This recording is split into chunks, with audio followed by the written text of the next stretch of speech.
यार अभी तो हमारे 19 नवंबर के जख्म भी नहीं भरे थे और अब ये 7 अगस्त और आ गया। नमस्कार, मैं हूं रौनक, आप देखना शुरू कर चुके हैं रणतंत्र। 7 अगस्त इतना मनहूस दिन रहा कि धोनी खुद बोलेंगे कि भाई आई एम नॉट थला फॉर अ रीजन। क्रिकेट में सीरीज हार गए, ओलंपिक का जीता जिताया मेडल हाथ से निकल गया। पहले तो मुझे लगता था कि भारत की दुनिया में सबसे घटिया नियम डकवर्थ लुईस है, लेकिन कल जब विनेश फोगाट को ओलंपिक में डिस्क्वालीफाई किया गया और ये कहा गया कि मेडल मिलेगा ही नहीं, और तब मुझे समझ में आया कि भारत क्या दुनिया में और भी च से भूतिया नियम चल रहे हैं। चलो ये ठीक है कि फाइनल से पहले विनेश फोगाट का वजन 100 ग्राम ज्यादा निकल गया, लेकिन जो पहले मैच लड़ रहे थे वो तो नियम के दायरे में सही लड़ रहे थे ना। तो जो दिक्कत हुई वो फाइनल में हुई, तो फाइनल में रनर अप तो घोषित करो, सिल्वर मेडल तो दे दो। लेकिन ओलंपिक वाले तो पता नहीं कौन सा पदार्थ खाकर दुनिया से दूर रहते हैं। इस टाइम ऐसा लग रहा है कि वही पदार्थ हमें भी दे दो, क्योंकि यार सुबह ओलंपिक वाला झटका झेलने के बाद शाम को श्रीलंका से सीरीज हारने का झटका झेलना पड़ गया।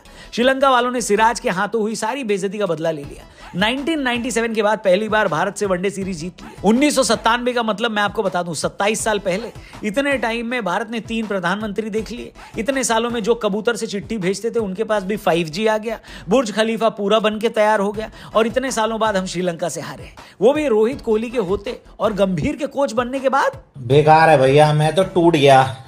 एक तो श्रीलंका सीरीज देखकर मुझे ये लगा कि रोहित भाई ने अपना सारा गुड लक का कोटा वर्ल्ड कप में खत्म कर दिया है। चाहे वो 30 पे 30 डिफेंड करना हो या फिर सूर्य कुमार यादव का कैच, उनके हिस्से का सारा गुड लक ऐसा लग रहा है वहीं निकल गया था। उसके बाद रोहित शर्मा इस सीरीज के लिए कप्तानी करने वापस आए और एक भी मैच में टॉस नहीं जीते। पहले 2 की तरह यहां पर भी श्रीलंका ने टॉस जीता और पहले 2 की तरह यहां भी उन्होंने बैटिंग करने का फैसला किया, लेकिन अब की बार वाकई में बैटिंग करी है। सीरीज में शायद पहली बार ऐसा हुआ है कि श्रीलंका के दोनों ओपनर ने बढ़िया खेला। पहली पार्टनरशिप 89 की हुई, दूसरी भी लगभग इतने की ही। एक वक्त पर तो बिल्कुल सही लग रहा था कि श्रीलंका वाले अब की बार कहीं 300 का टारगेट न दे दे, लेकिन गौतम भाई के ऑलराउंडर बनो परियोजना में कल बारी थी रियान पराग की, जिन्होंने ओडीआई में अपना पहला विकेट लिया आविष्का फर्नांडो का, जो कि सेंचुरी से मात्र 4 रन दूर थे। कुल मिलाकर रियान पराग के इससे 3 विकेट आए और पराग की वजह से श्रीलंका की बल्लेबाजी में आग लगी, जो कि एक वक्त पर 300 क्रॉस करती लग रही थी। फाइनली 248 पर यह टीम रुक गई। जवाब में एकदम वही हुआ जो अब तक होता है। रोहित शर्मा ने तेज शुरुआत दी, फिर श्रीलंका का अपने स्पिनर्स को लगा देना, और स्पिनर्स के आते ही हमारे हाथ पांव फूल जाना।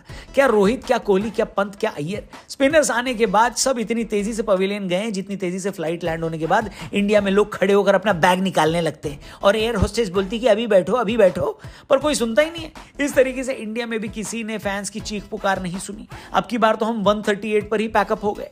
जी हां, श्रीलंका ने तीसरा मैच 110 रन से जीता और दिखा दिया कि वाकई हम सब गलत थे और इस टूर्नामेंट की बेहतर टीम वही थी। श्रीलंका की जीत का मतलब यह है कि साल 2024 में टीम इंडिया एक भी वनडे मैच नहीं जीतेगी, क्योंकि इस साल हमें सिर्फ 3 ही ओडीआई खेलने थे जो हम खेल चुके हैं श्रीलंका के खिलाफ। 2 हम लोग हार गए। इसका मतलब है कि इस साल अब एक भी ओडीआई मैच हम नहीं जीतेंगे।